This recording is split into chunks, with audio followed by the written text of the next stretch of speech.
Hi everybody, it's Alex Stupankov. I'm making another video regarding my faith in Jesus, and I wanted to explain some of the differences between Christianity, Islam, and Judaism. Now, I want to preface this by saying I have respect for all the people in these groups and other groups from other religions. This is not a video to try to make anybody to feel offended or to hurt anyone. It's just to explain and to guide people to Jesus, as that's what I do as a Christian. And God is the one who guides you to Him.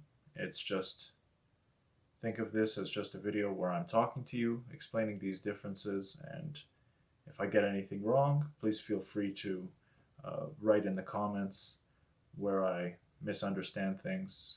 And let's begin.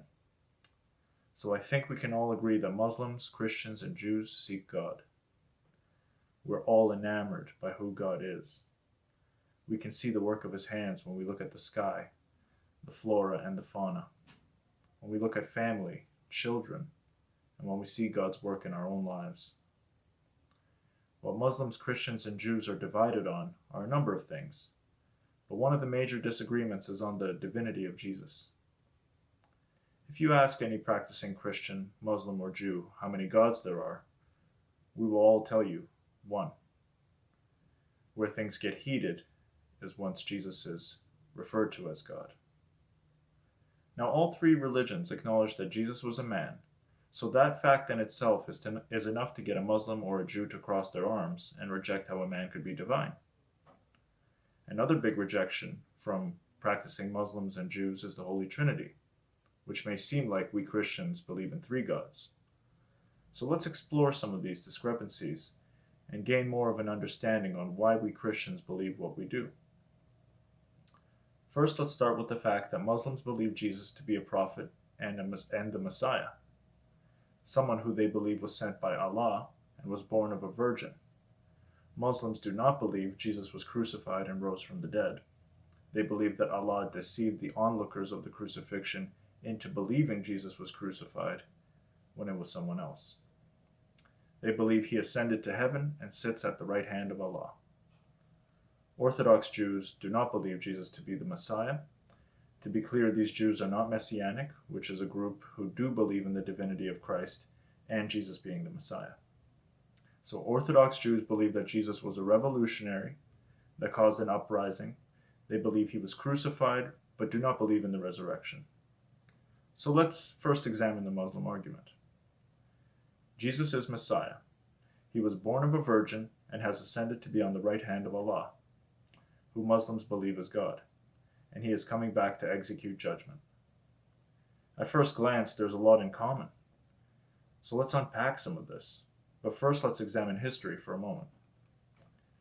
Prior to the emergence of Islam in 610 AD, Christianity spread throughout Europe and Africa in the first 6 centuries. The 12 apostles of Christ are recorded in history as having suffered martyrdom at the hands of Roman authority for their testimony of seeing the risen Christ, all except one, the Apostle John. He was exiled on the island of Patmos, where he received the revelation from Jesus in a vision, which is detailed in the final book of the Bible, Revelation. Not only were the 12 apostles murdered, the 11 apostles were murdered by the Roman authority and other authority throughout the world for their testimony of the risen Christ, but so were many disciples, that's followers of Jesus. The letters between the church fathers confirm their testimony that Jesus had risen from the dead, and Jesus is constantly referred to as the Son of God, both in the letters of the church fathers and in the Greek manuscripts of the Bible.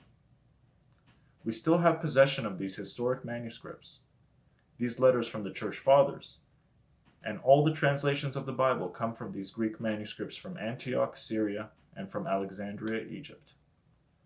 A common Muslim argument is that the Bible was corrupted, and what we have today is not the preserved message of Christ. For starters, the Quran, the book that Muslims adhere to as a holy revelation from God, states in Surah 5, verse 47, "And let the people of the gospel judge by what Allah has revealed therein, and whoever does not judge by what Allah has revealed, then it is those who are the defiantly disobedient." So we can see that Christians are referred to as the people of the gospel. What is fascinating is that nowhere in the Quran is it written that the gospel has been corrupted. If after 6 centuries of Christianity existing, the gospel had not been changed, well, that must mean that the argument of it being corrupted happened after the Quran was written. The information in the manuscripts found in the gospel from the time of Muhammad and the gospel we have today is the same. Sure, there are different translations, but the core tenets of Christianity are preserved. If the gospel, as it's referred to in the Quran, the Injil, has been corrupted, where is the uncorrupted version? Surely there has to be at least one laying around somewhere. But every single one was corrupted? The manuscripts are found all throughout Africa and Europe. Who managed to get to each manuscript and change it? And if they did, why does the Quran 600 years after the gospel was written implore the people of the gospel to judge by what Allah has revealed therein? Historians may not all believe in the resurrection of Christ, but all agree that Jesus was a Jew who was crucified and his disciples died the most horrific deaths at the hands of Roman authority for their testimony of the risen Christ. Christians were killed in Roman colosseums and inspired many others to become Christian, which even led the Roman Empire to embrace Christianity, and thus the name the Holy Roman Empire, started by Emperor Constantine, but that's a whole other story. So we know that the message in the Bible has been preserved and translated into numerous languages, and that the Quran implores Christians to judge by the gospel. Where then does this idea that the Bible has been corrupted come from? Well, for that, we can look into the Arian heresy in another video. However, in short, the only corruption of the Christian message is when the deity of Christ is diminished, and this happened at the hands of a king named Arius, which led Emperor Constantine to gather the church fathers together to establish their existing beliefs of true Christians into a document called the Nicene Creed, which affirms the deity of Christ. Now, Muslims also believe only God can judge and only God can forgive sins.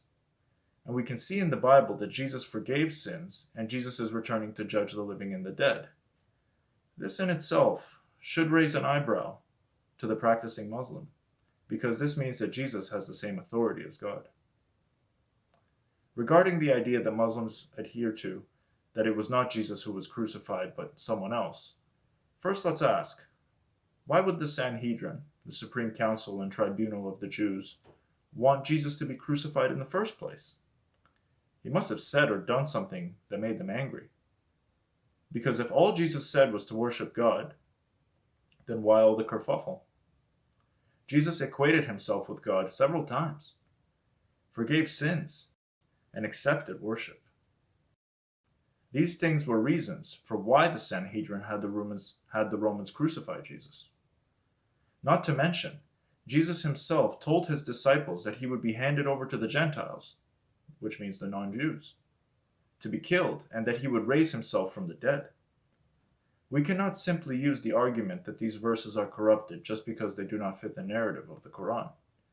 We must seriously ask ourselves 2 questions. Why would Jesus give himself up to be killed? And why would the Sanhedrin want him dead? Once we sincerely seek the answers to these questions, we can open the Bible and find the answers.